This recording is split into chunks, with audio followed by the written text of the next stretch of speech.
Hi, this is Joseph. Today I'm praying for South Africa, and the Lord is showing to me that South Africa is right now at a crucial point. He shows to me a big battle engulfing the heavenlies, and it's the angels versus the demons.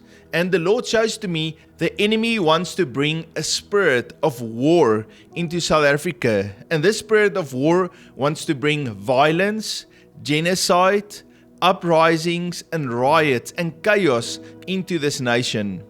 The gate that opened the door for this spirit of violence and war to come into the nation is ancestor worship and the love of money.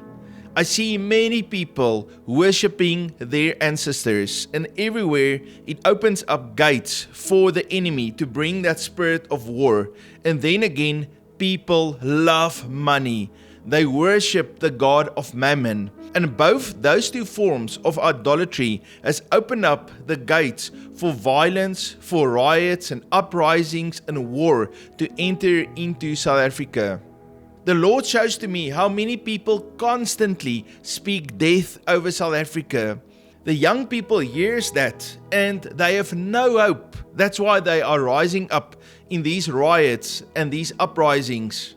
The enemy wants to bring in a spirit of war in South Africa, and he would use any tool to do it. People think the problem is poverty, or maybe xenophobia against foreigners, or maybe the high fuel prices and food prices, or the cold. But all of these are just symptoms of a greater problem.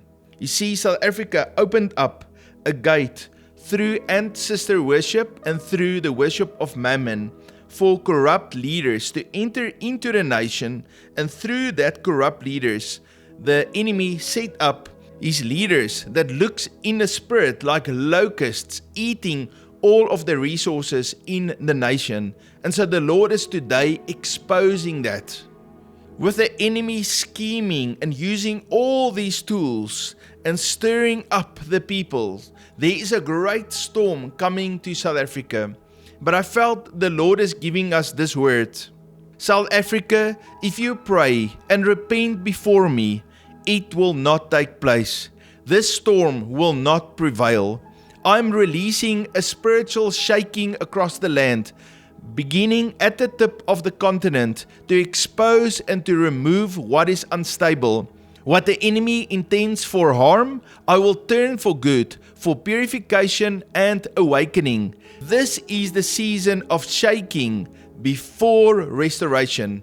And the Lord shows to me how all the gateway cities, the major cities in South Africa, are those battlegrounds where the demons and the angels are fighting this battle. I believe the Lord is calling the prophets and the intercessors, those that are willing to pray and to declare God's word, to rise up, to take their seats at the gate, to take their positions on the watchtowers and pray and declare God's word and stand in the gap. I see a special anointing that the Lord is pouring out onto the lives of the intercessors. In the Bible, we see Elijah, how the Lord strengthened him. Even when he went onto Mount Carmel, he was just one prophet, but he was able to demonstrate the power of God. And then again, when he flee, the Lord placed his power on Elijah. And I believe the Lord says that same Elijah anointing, that power of the Holy Spirit, is being released right now on God's intercessors. As we pray and we intercede, we confess our sins and repent, the intercessors will close these gates that the enemy has opened, and this storm, this spirit of war, will not be able to prevail against the people of South Africa.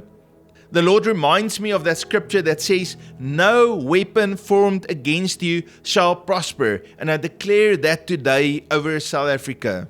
I believe the Lord is saying to us, "Unite my people. Let the dry bones come together. Divisions will be healed. Without unity, there will be no breath or revival. Rise as sons and daughters of God. Ask of me, and I will give you this nation as inheritance." Repent and return to me, godly leaders. take your place. Business people and believers, stand firm. Victory comes not by the sword, but through prayer, humility, and intercession. Stand in a gap, and I will not destroy, but redeem South Africa. This winter season marks a turning point in South Africa. When the spring season comes, we will see the changes. We will see it in the churches, we will see it in the economy, we will even see it in our government. This is a season of a shift. I want to read Haggai chapter 2, the first part of verse 6 and then the latter part of verse 7. Yet once more I will shake heaven and earth. And so the Lord is the one that brings shaking. And let's ask the Lord, Lord, come and bring the shaking. Bring judgment against South Africa. That way the corruption can be exposed and dealt with. And then the latter part says, and I will fill this temple with glory. And the Lord will release His glory and His revival in South Africa. Be vigilant to intercede, unite, declare God's word over South Africa. Let us pray. Lord, I stand before you today. Lord, I pray for a reversal of the plans of the enemy. And even in this month of June and the month of July, Lord, we pray for a turnaround, that the plans of the enemy will not come into fulfillment, but Lord, that you'll bring peace and prosperity into the nation of South Africa. Lord, we ask for judgment. We ask for that shaking. Lord, that the corrupt leaders will be exposed. And Lord, that you will rise up righteous men and women to stand in positions of government and business. Lord, that you will restructure South Africa into the system, into the strategy and the blueprint you have for our nation.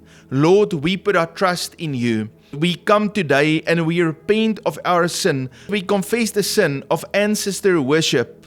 We repent that we have given South Africa to our ancestors. We've brought a false offering to idols and we worshipped other gods.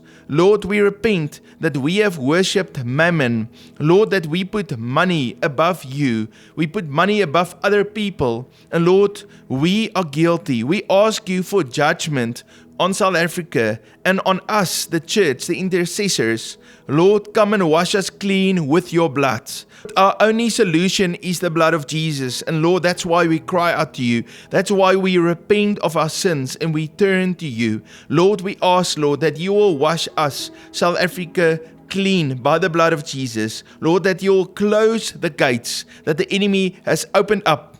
Lord, we pray, Lord, set your angels and stop this spirit of war and rioting and uprisings, this spirit of chaos and destruction that wants to come into South Africa. Lord, we stand in a gap and we ask, Lord, that you will cover South Africa under the blood of Jesus. Lord, we pray for unity in South Africa.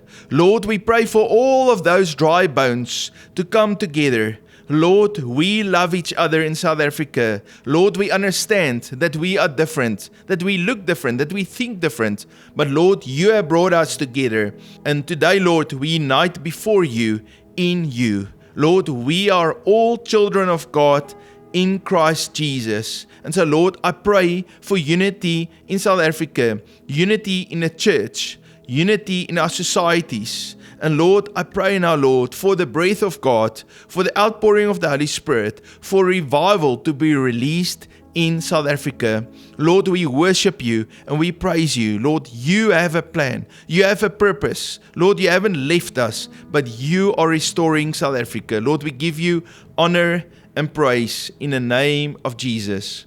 Family, the Lord loves you very, very much. He has a plan for South Africa. We should not lose hope, but we should stand in faith and declare His word. God bless you.